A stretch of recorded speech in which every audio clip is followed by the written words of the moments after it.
Handloom saris అనగానే గుర్తుకొచ్చేవి Savitri handlooms. ఇప్పుడు Jubilee hills లో గొప్ప ప్రారంభం. నమస్తే, నేను Keshav. Welcome to Suman TV. Balakrishna ఒక స్టార్గా, పొలిటీషియన్గా ఇలా రకరకాల డైమెన్షన్స్ చూపించినటువంటి నటుడు నందమూరి బాలకృష్ణ. అయితే నందమూరి బాలకృష్ణ నట ప్రస్థానం 50 ఏళ్లను పూర్తి చేసుకున్నటువంటి సందర్భంలో తెలుగు సినిమా పరిశ్రమ మొత్తం సెలబ్రేట్ చేసుకునేటువంటి పరిస్థితి ఏర్పడింది. బాలకృష్ణ చేసినటువంటి పాత్రల వైవిధ్యం కానీ, ఆయనకున్నటువంటి ప్రాధాన్యం కానీ, ఇండస్ట్రీలోనూ అటు రాజకీయాల్లోనూ ప్రస్తుతం ఆయన రాణిస్తున్నటువంటి తీరు కానీ తెలుగు సినిమా పరిశ్రమలో ఎందరికో ఆదర్శంగా నిలుస్తుంది. ఈ నేపథ్యంలో ఈ గోల్డెన్ స్టార్ సెలబ్రేషన్స్ ఏ విధంగా జరగబోతున్నాయి, అసలు ఎవరెవరు రాబోతున్నారు, ఆహ్వానాల విషయంలో కూడా అనేక మంది ప్రముఖులకి ఈ ఆహ్వానాలు చేరినట్టుగా సమాచారం ఉంది. దీనిపైన విశ్లేషణని చూద్దాం. మనతో పాటు ఫిలిం క్రిటిక్, సీనియర్ జర్నలిస్ట్ ప్రభు గారు. నమస్కారం. నమస్తే. బాలకృష్ణ గారి సినిమాలకు సంబంధించి మనం ప్రత్యేకంగా చర్చించాల్సిన అవసరం లేదు, కానీ 50 ఏళ్ల ప్రస్థానం, ఒక నటుడిగా 50 ఏళ్ల ప్రస్థానాన్ని ఎలా చూడాలి? ఇండస్ట్రీ ఈరోజు మొత్తం ఇండస్ట్రీ కలిసికట్టుగా చాలా రోజుల తర్వాత, బహుశా ఒక 20 ఏళ్ల తర్వాత కావచ్చు, సినిమా పరిశ్రమకు సంబంధించి వజ్రోత్సవాలు చేసిన తర్వాత మళ్ళీ ఇండస్ట్రీ ఒక దగ్గరకు వచ్చి చేస్తున్న ఈవెంట్ లాగా కనిపిస్తుంది. ఏంటి దీని ట్రాక్ రికార్డు? 1974 ఆగస్టు 30న, అంటే నిన్న 50 ఏళ్ల ప్రస్థానం పూర్తయింది బాలకృష్ణ గారు. 109 సినిమాలు. ఈ 109 సినిమాలు చేయటం అనేటువంటి సంఖ్యాపరంగా పెద్ద విషయం కాకపోయినప్పటికీ కూడాను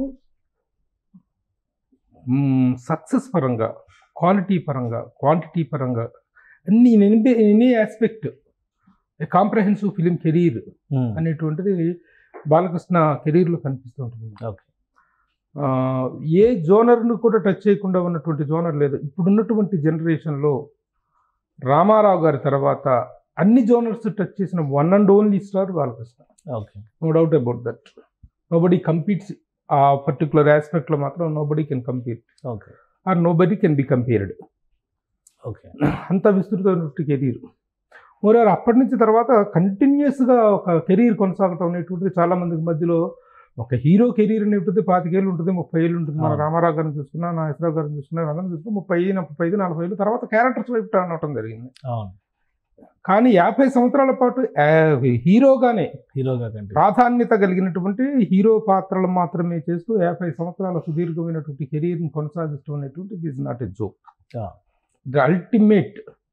ఎలాంటి ఇది లేదు అక్కడ మధ్యలో సినిమాల్లో గ్యాప్ రావటం. కానీ ఒకవైపు పాలిటిక్స్లోకి వెళ్ళినప్పటికీ కూడాను, పాలిటిక్స్లో ఉంటూ కూడాను ఒక ఎమ్మెల్యేగా 3 times హ్యాట్రిక్ సాధిస్తున్నప్పటికీ కూడాను సినిమాలో కేటాయించే సినిమాలకి, పొలిటిక్స్కి సంబంధించిన సమయాన్ని పాలిటిక్స్కి, సర్వీస్కి కావాల్సిన సమయాన్ని సర్వీస్కు కేటాయిస్తూ ఒక కెరీర్ని పటిష్టమైనటువంటి దారిలో తీసుకెళ్తున్నటువంటి వైనం మనందరం చూస్తున్నాం. So the most important, the most celebrating moment ఒక స్టార్కి ఇంతకంటే గొప్ప మూమెంట్ అనేటువంటిది ఉంది. ఏంటి అసలు బాలకృష్ణ గారి సీక్రెట్ ఏంటి? ఓన్లీ అందరూ ఇప్పటివరకు ఏం ఆలోచిస్తారంటే నందమూరి ఫ్యామిలీ, ఎన్టీ రామారావు గారి లెగసీ కాబట్టి ఆయన ఏదో సస్టైన్ అవుతున్నారని అనుకునే వాళ్ళు కూడా ఉన్నారు. బట్ ఈ రోజుకి కూడా బాలకృష్ణ గారు జై బాలయ్య స్లోగన్ లాగా అది ఎవర్ గ్రీన్ లాగా ఉండడానికి రీజన్ ఏంటి? ఆ ఎనర్జీ ఆయనకుందా లేదా ఆయన అభిమానులు ఇచ్చిందా? ఎనర్జీ అనేటువంటి పాత్రలు ఇచ్చింది. ఏ యాక్టర్కైనా పాత్రలు సక్సెస్ ఇస్తాయి. బాలకృష్ణ గారు చేసినటువంటి పాత్రల్లో వైవిధ్యం, ఇప్పుడు ముఖ్యంగా సమరసింహారెడ్డి, నరసింహనాయుడు ఆ చిత్రాల నుంచి తీసుకుంటుంటే ఒక నెక్స్ట్ టర్న్ ఒక ఫైర్ బ్రాండ్ యాక్టర్గా తనకి అద్భుతమైనటువంటి ఇమేజ్ రావటం అనేటువంటిది. ఆ తర్వాత వచ్చినటువంటి అన్ని పాత్రలు కూడాను, చెన్నకేశ్వరరెడ్డి కానీ ఈ పాత్రలు అన్నీ కూడాను ఒక ఫైర్ బ్రాండ్ యాక్టర్ని తనలో చూపించడం. సింహ లెజెండ్ ఇవన్నీ కూడా ముఖ్యంగా బోయపాటి కాంబినేషన్ వచ్చిన తర్వాత అఖండ ఇవన్నీ కూడాను ఒక ఫైర్ బ్రాండ్ పర్సనాలిటీని తీసుకురావటం. అందులో డైలాగ్ డెలివరీలో తనకంటూ ఒక స్పెషలైజ్డ్ డైలాగ్ తోటి, స్పెషలైజ్డ్ ఎంఫసిస్ తోటి డైలాగ్ రాయటం వల్ల ఆ డైలాగ్ తను చెప్పే విధానం అద్భుతంగా ప్రేక్షకులకు చేరటం అనేటువంటిది. ఆ విధంగా కంటిన్యూస్ సక్సెస్లు ఒకవైపు, ఈ సక్సెస్ క్రిటికి పరాకాష్ఠగా వచ్చినటువంటిది అన్స్టాపబుల్ అనేటువంటి షో. ఈ అన్స్టాపబుల్ షో ఏం చేసిందంటే ఈ సక్సెస్ ఇలా కంటిన్యూ అవుతుండగా ఆ షో రావడంతో ఆ షోలో బాలకృష్ణని ఎక్స్పెక్ట్ చేయలే ఎవరు. ఇంత అప్పటివరకు అసలు ఎవరికి బాలకృష్ణ గారు పర్సనాలిటీ గురించి ఎవరో తెలియదు. పర్సనాలిటీ గురించి, సినిమా పర్సనాలిటీ గురించి తెలుసు, క్యారెక్టర్లే తప్ప క్యారెక్టర్గా తెలుసు. బయట బైకుల్లో ఏంటంటే తను చాలా అనర్గళంగా మాట్లాడగలిగినటువంటి ఇది ఉంది. కానీ మధ్య మధ్యలో తడబడటం, లేకపోతే కొంచెం రోలింగ్ అనేది వస్తుంటుంది, ఆయన ఫ్లో ఓవర్ స్పీడ్ అవుతూ ఉంటుంది. ఆ యాంగిల్లో తెలుసు మా బాల ఏం మాట్లాడినా మాట్లాడకపోయినా చెల్తా అనేటువంటి ఇదిలో అభిమానులు ఉండేవారు. కానీ అన్స్టాపబుల్ షో అనేటువంటిది మాత్రం బాలకృష్ణ గారిలో ఒక డిఫరెంట్ యాంగిల్ని, ఒక అన్ఎక్స్పోజ్డ్ యాంగిల్ని బయటికి తీసుకొచ్చింది. ఆ సెన్స్ ఆఫ్ హ్యూమర్ కానీ, ఆ ప్రజెంటేషన్ కానీ, ఆ స్క్రీన్ ప్రెజెన్స్, పర్టికులర్గా దానికి కావాల్సిన స్క్రీన్ ప్రెజెన్స్, అన్స్టాపబుల్ అని చెప్పే విధానం ఇలాగొట్టి ఇవన్నీ కూడా విపరీతంగా పట్టేసేసి కొత్త జోనర్లో కొత్త అభిమానులను తీసుకొచ్చి పెట్టినటువంటి ఒక వండర్ఫుల్ షో. అది వరల్డ్, ఇండియా లెవెల్లో కాకుండా వరల్డ్ రేటింగ్స్లో కూడాను టచ్ చేసినటువంటి ఒక వండర్ఫుల్ షో. సో ఇక ఆయనకు ఒక దశ, అందుకే ఆయన చెప్తారు కదా, అందులో డైలాగ్ చెప్తారు కదా, నేను మీకు తెలుసు నా స్థానం మీ మనసు టైప్ లో జై బాలయ్య స్లోగన్ తో పాటు ఇప్పుడు ఆయన అందరి మనసులో కన్వేసుకుపోయారని అనుకోవాలి. సినిమా క్యారెక్టర్స్ కంటే కూడా పర్సనల్ గా చాలా దగ్గర దాంతో ఆ షో తోటి. సో ఇటువైపు సినిమాలో చూస్తుంటే సక్సెస్, హ్యాట్రిక్ సక్సెస్ వస్తున్నాయి. ఈ వయసులో 63 ఏళ్ల వయసులో హ్యాట్రిక్ సక్సెస్ రావటం, ఆ పవర్ఫుల్ ఈ జోనర్లో రావటం, అది కూడా ఇప్పుడు బాలకృష్ణ తోటి మామూలు సినిమా, మామూలు సబ్జెక్టు, కుటుంబ కథా చిత్రాలు తీయలేరు ఇప్పుడు ఈ రోజున. అంటే ఆ పెరిగిపోయినటువంటి ఇమేజ్, ఆ స్కేల్ అనేటువంటిది ఒక బిగ్గర్ దాన్ ద లైఫ్, పాత్రలే చేస్తే ఇష్టపడేలా, లార్జర్ దాన్ ద లైఫ్ అన్నట్టుగా వెళ్ళిపోయింది ఇమేజ్. సో ఆ పాత్రల సృష్టి కూడా చాలా కష్టం. అయినా సరే డైరెక్టర్ కానీ ఏంటి జానర్స్ అన్నారు కదా, ఇన్ని జానర్స్ ఎవరు చేసి లేరు. 6 రకాల జానర్స్, పౌరాణికం, హిస్టారికల్, ఫోక్లోరు, ఒక ఫ్యామిలీ అంటే సోషల్ ఓరియంటేషన్, సైన్స్ ఫిక్షన్, ఇన్ని కాంబినేషన్స్ ఈ ఇండస్ట్రీలో, తెలుగు ఇండస్ట్రీలోనే కానీ మొత్తం ఓవరాల్ గా ఇండియన్ ఫిలిం ఇండస్ట్రీలో కానీ ఇన్ని కాంబినేషన్స్ చేసిన వాళ్ళు ఎవరు లేరు, నిజంగా లేరు. రామారావు గారు ఉంటే రామారావు గారే ఉన్నారు. ఓకే, ఎందుకంటే ఆయన కొన్ని సైన్స్ ఫిక్షన్ చేశాడు, దేవతకుడు లాంటి సూపర్ మ్యాన్ చేశాడు, సైన్స్ ఫిక్షన్ చేశాడు. ఇక పౌరాణిక జానపదాల్లో ఆయన మించిన వాళ్ళు ఎవరు లేరు. ఇక ఆయన హీజ్ ఐకాన్ ఆఫ్ దట్ పౌరాణిక జానపదాలు. ఇక సోషల్లో ఆయన ఆ ప్రయోగాలు, ఆయన చేసిన ప్రయోగాలు, గెటప్స్ పరంగా, గెటప్స్ కూడా ఇన్ని గెటప్స్ చేసినటువంటి యాక్టర్ ఎవరు లేరు. ఎందుకంటే ఆ రోజుల్లోనే చాలా చాలా పవర్ఫుల్ ఏజ్ లోనే ఆయన భీష్మ లాంటి క్యారెక్టర్ చేశారు ఆయన.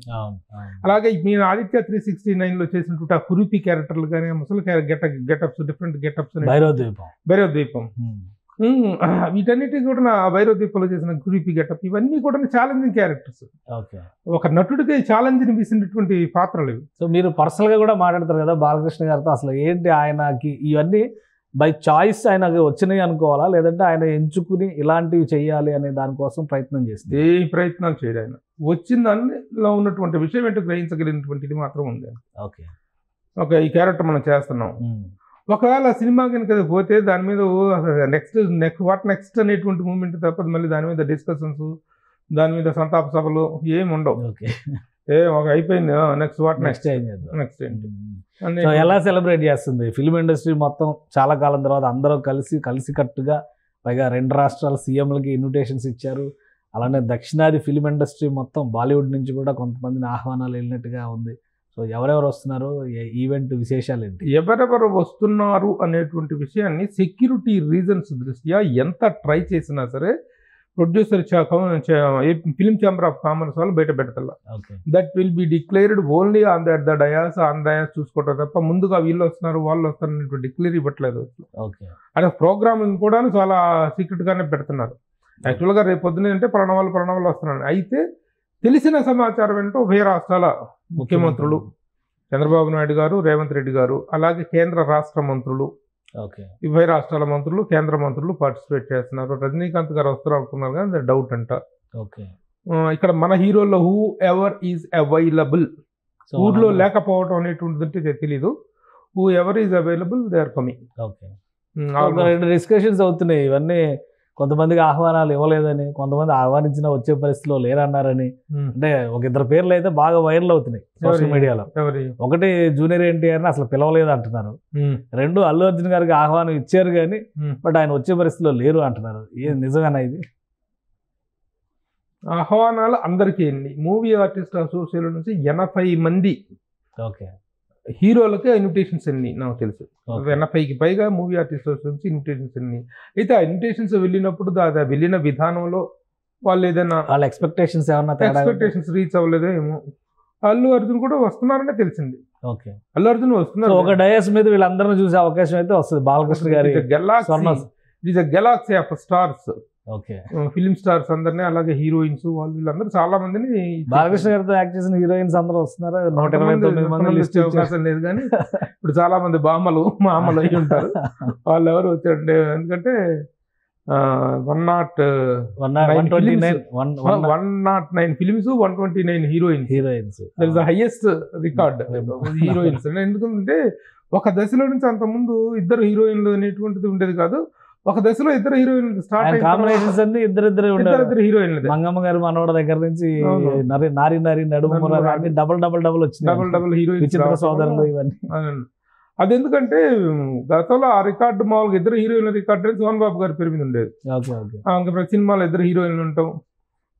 అది సోషల్ ఫిలిమ్స్ లో. కానీ ఇలాంటి యాక్షన్ ఓరియంటెడ్ ఫిలిమ్స్ లో ఇద్దరు హీరోయిన్లు మస్ట్ షూట్ అనేది బాలకృష్ణ గారికి బాగా షూట్ అయింది.